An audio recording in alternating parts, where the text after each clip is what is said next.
kabar semuanya? Kakak harap adik-adik di rumah semua sehat-sehat ya. Sekarang tuh udah tahun 2022 nih.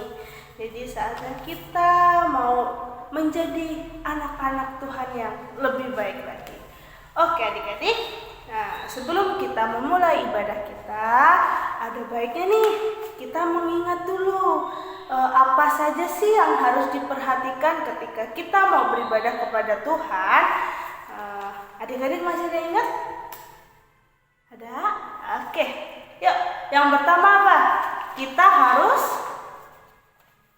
harus ya benar, mandi dulu. Jangan sampai ketika kita mau ikut ibadah kita belum mandi. Jadi kita harus mandi, kita bersihkan badan kita biar kita bersih ketika mengikuti ibadah. Nah, setelah mandi jangan lupa tentunya untuk memakai pakaian yang rapi. Nah, jangan ketika ikut ibadah usahakan pakai pakaian yang rapi. Jangan pakai baju tidur atau baju-baju santai untuk bermain di rumah. Jangan ya. Kita harus pakai pakaian yang rapi, yang layak untuk beribadah kepada Tuhan.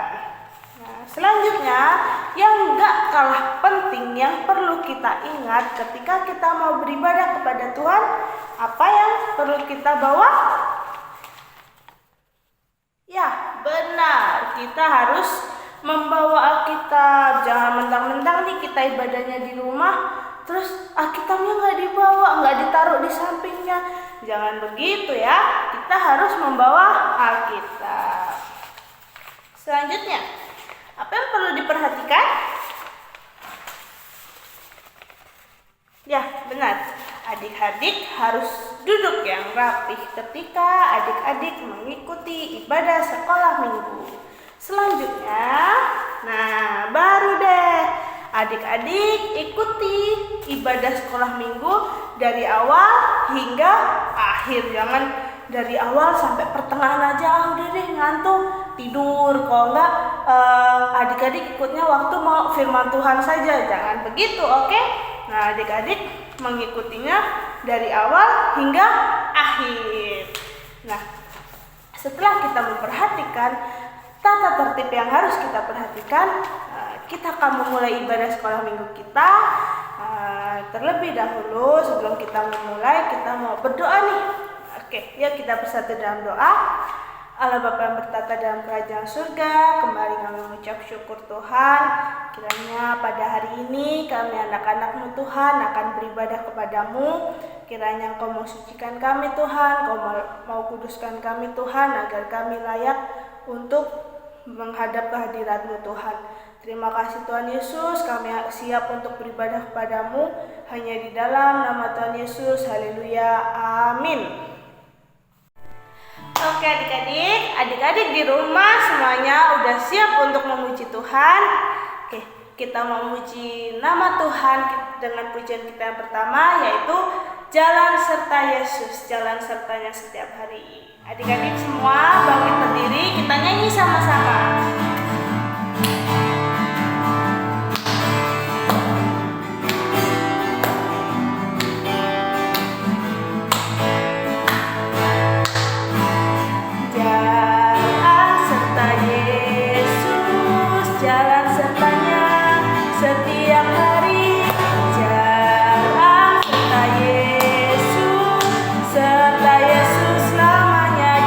Yesus, jalan serta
puji-pujian kita ketika kita jalan bersama Tuhan, kita mampu melewati suka duka bersama Tuhan. Oke adik-adik, nah saat ini kalau kita mau menghadapi suka dukanya bersama Tuhan, kita bisa merasakan bahwa Tuhan Yesus itu sungguh baik buat kita semua. Nah, mulai dari sekarang kita sebagai anak-anak Tuhan mau belajar nih untuk selalu ikut serta Tuhan dalam keadaan suka maupun duka, biar kita bisa merasakan kebaikan Tuhan dan kita mampu bersyukur kepada Tuhan setiap waktu.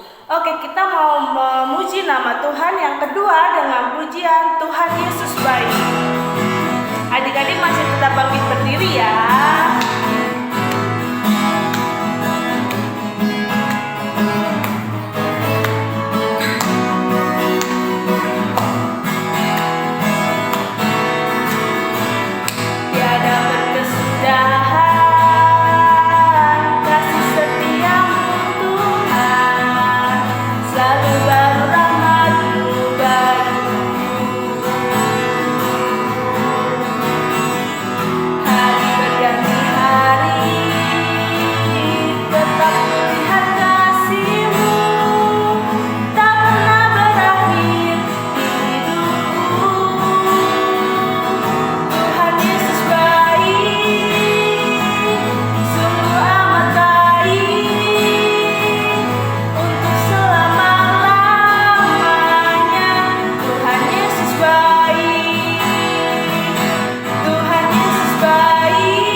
Sudah memuji muliakan nama Tuhan, tiba saatnya untuk kita mendengarkan firman Tuhan. Nah, kita mau siapkan hati dan pikiran kita untuk mendengarkan firman Tuhan. Adik-adik di rumah boleh duduk. Kita mau dalam posisi siap, sikap yang baik untuk memuji nama Tuhan kembali dengan pujian firman Tuhan ku dengar. Kita mau sungguh-sungguh datang kepada Tuhan.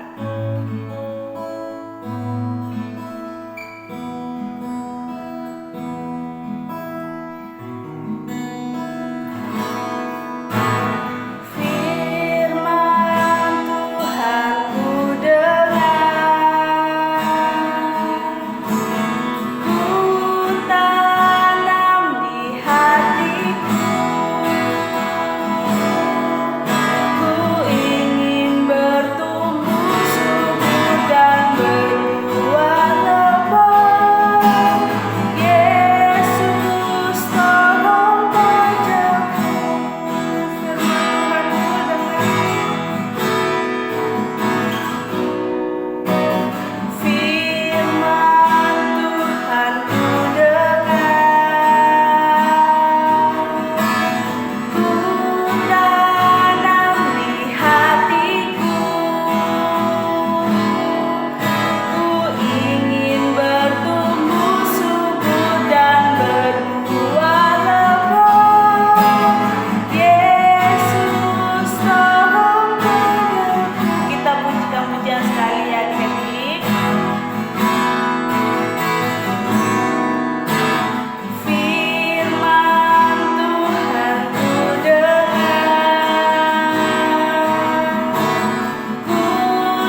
bersatu di dalam doa.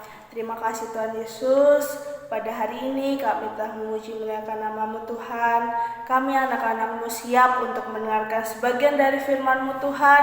Biarlah firman-Mu dapat tertanam dalam hati kami Tuhan, dan kami anak-anak-Mu dapat menjadi pelaku firman-Mu yang sesuai akan kehendak-Mu Tuhan. Kami serahkan ibadah kami pertengahan hingga pada akhirnya hanya ke dalam tangan-Mu, hanya di dalam nama Tuhan Yesus. Haleluya. Amin.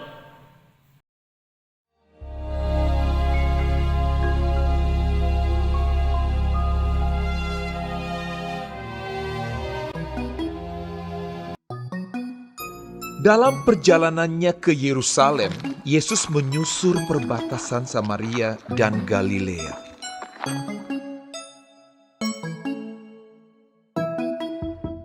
Ketika ia memasuki suatu desa, datanglah 10 orang kusta menemui dia.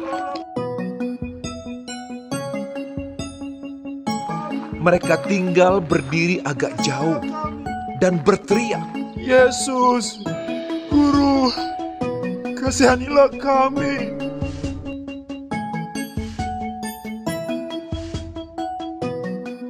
Lalu ia memandang mereka dan berkata,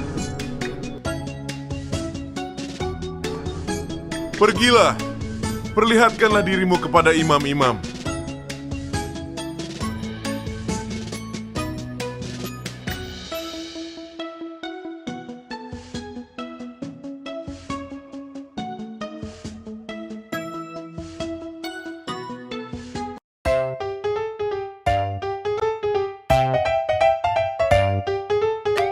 Dan sementara mereka di tengah jalan, mereka menjadi tahir.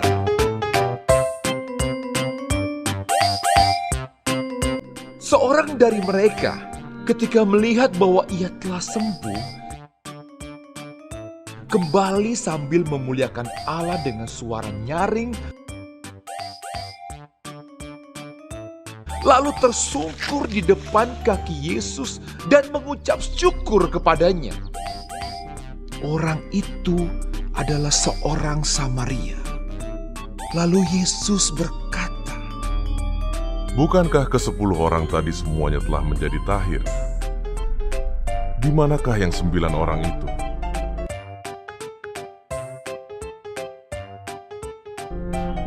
Tidak adakah di antara mereka yang kembali untuk memuliakan Allah, selain daripada orang asing ini? Lalu ia berkata kepada orang itu, Berdirilah dan pergilah, imanmu telah menyelamatkan engkau.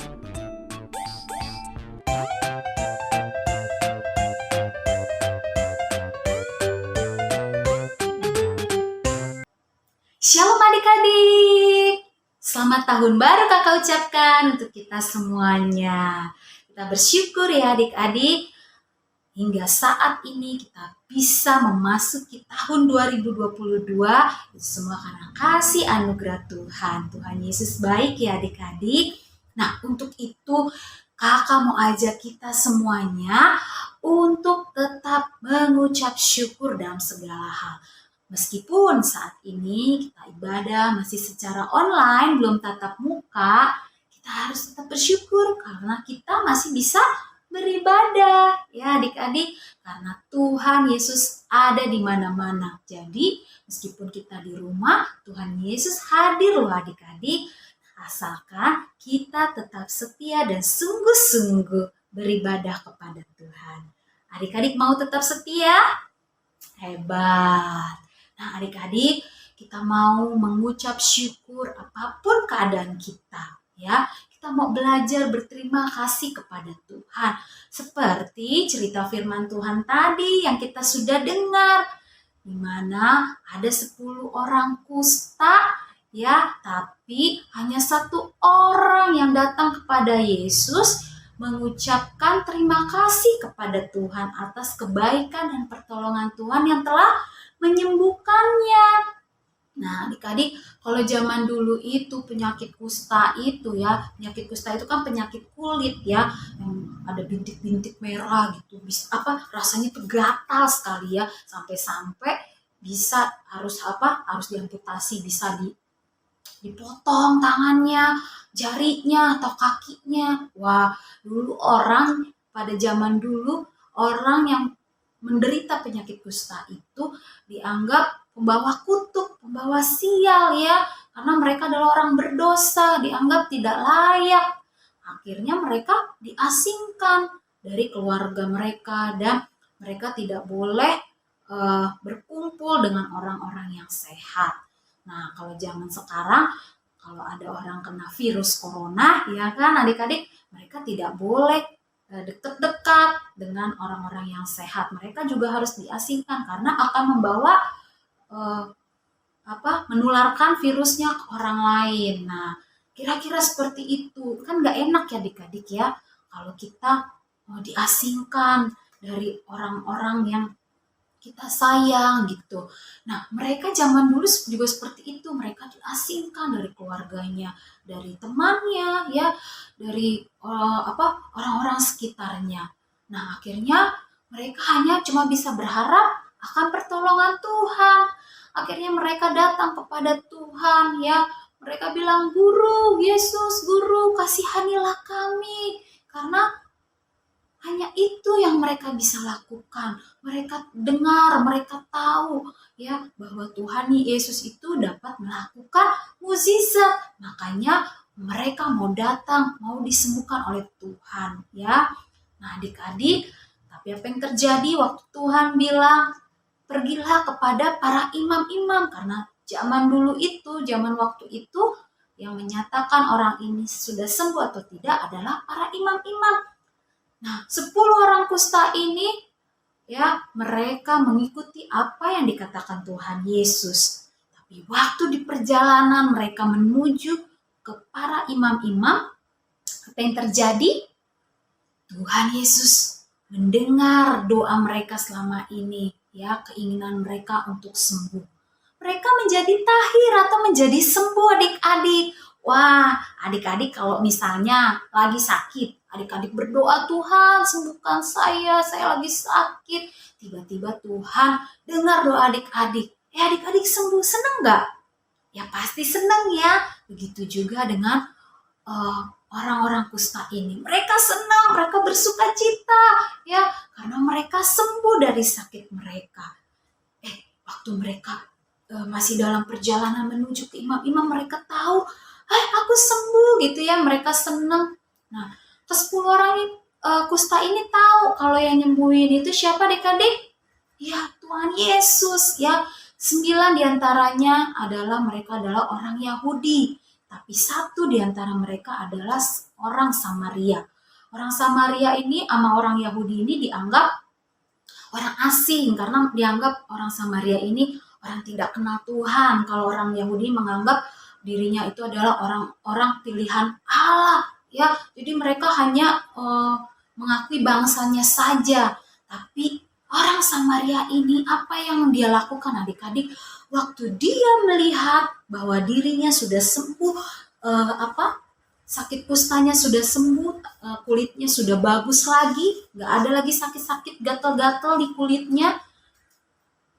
Dia tahu kepada siapa dia mengucap syukur dan berterima kasih. Ya, akhirnya dia berbalik, ya, dia tidak datang kepada imam-imam itu, tapi dia berbalik datang kepada Yesus. Yuk kita mau baca di Lukas 17 ayat yang ke-11 sampai yang ke-19. Tapi kakak mau bacakan di ayatnya yang ke-16. Lalu tersungkur di depan kaki Yesus dan mengucap syukur kepadanya. Maksudnya ini adalah orang Samaria tadi. Orang itu adalah seorang Samaria. Lalu waktu orang Samaria ini tersungkur di kaki Yesus, apa yang dikatakan Tuhan Yesus? Tuhan Yesus berkata, "Bukankah ke-10 orang tadi semuanya telah menjadi tahir atau menjadi sembuh? Di manakah yang 9 orang itu? Tidak adakah di antara mereka yang kembali untuk memuliakan Allah selain daripada orang asing ini?" Wah, Tuhan Yesus mempertanyakan, tadi kan ada 10 orang tuh yang sakit kusta. Tapi kenapa cuma satu orang nih yang datang dan berterima kasih, mengucap syukur kepada Tuhan karena sudah sembuh ya. Nah, akhirnya Tuhan bilang sama orang Samaria ini. Lalu ia berkata kepada orang itu, berdirilah dan pergilah, imanmu telah menyelamatkan engkau. Nah adik-adik, orang Samaria ini yang dianggap dia tidak kenal Tuhan, tapi saat itu dia punya iman percaya kepada Tuhan Yesus ya, sehingga dia boleh sembuh dan dia mengucap terima kasih kepada Tuhan dan bersyukur karena Tuhan sudah memberikan kesembuhan dan pertolongan kepadanya. Nah adik-adik, kita mau belajar dari orang Samaria ini. Yang kesembilan orang tadi, mungkin mereka tahu siapa yang sudah menyembuhkan, yaitu Tuhan Yesus. Tapi mereka lupa untuk bilang terima kasih kepada Tuhan.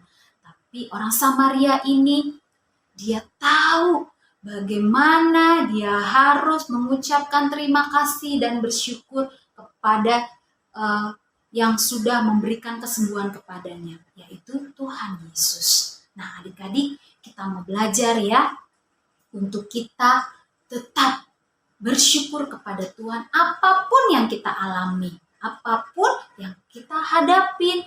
Misalkan adik-adik saat ini mamah cuma kasih makan tahu tempe, adik-adik jangan pernah mengeluh, tetap ucap syukur ya. Tempe tahu juga mengandung protein tinggi adik-adik ya.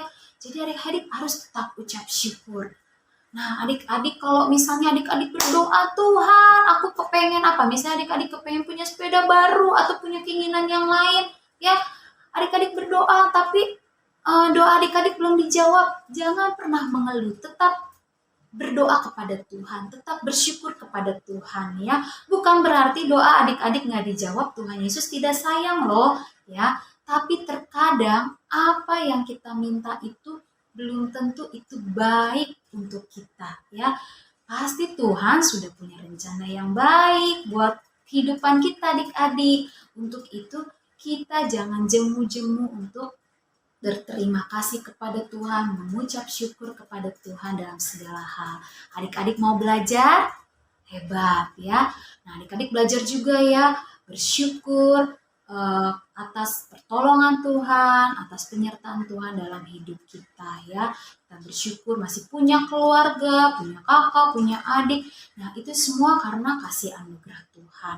Dan juga misal contoh kalau adik-adik diberikan sesuatu dari orang lain, entah itu makanan, minuman, atau diberikan kado, hadiah ya, bilang terima kasih. Atau juga misalnya tidak berupa barang, adik-adik misalnya diberikan pertolongan, adik-adik dibantu, misalnya adik-adik lagi jatuh, adik-adik diangkat gitu ya, ditolong.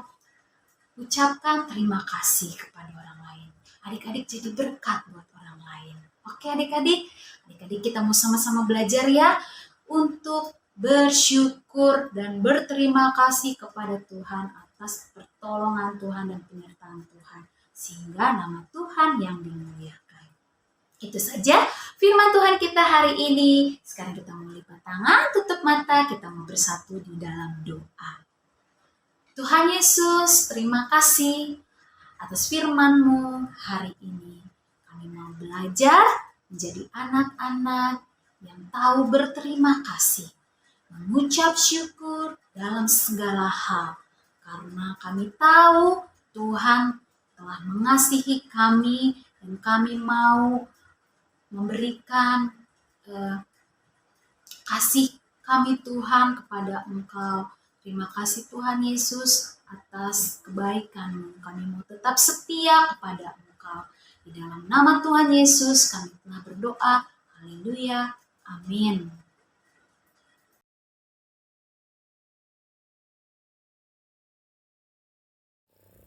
Halo, shalom adik-adik, ketemu lagi dengan kakak di hafalan kita minggu ini. Tadi kan adik-adik sudah memuji Tuhan tuh dan juga sudah mendengarkan firman Tuhan. Sekarang kita mau belajar sama-sama di ayat hafalan kita ya. Oke adik-adik di rumah kakak undang dulu bangkit berdiri, sebab kita mau belajar sama-sama gerakannya juga ayat hafalan ini. Oke? Ayat hafalan kita diambil dari 1 Tawarik 16 ayat 34. Bunyinya, bersyukurlah kepada Tuhan sebab Dia baik.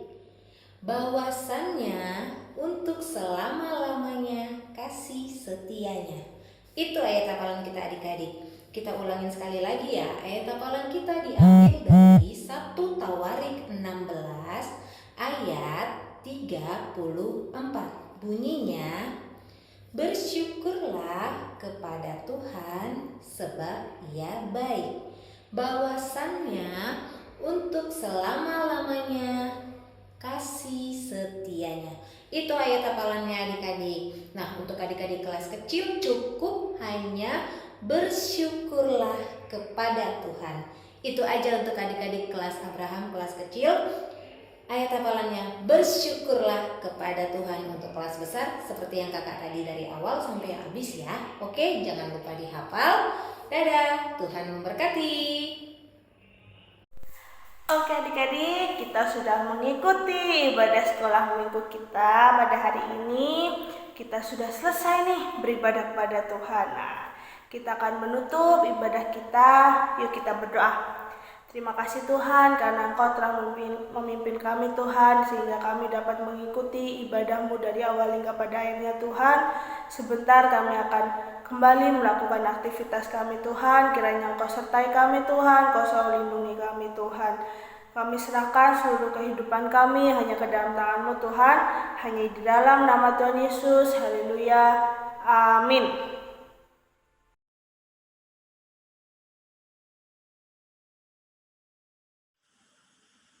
Keluaran 13 ayat 21.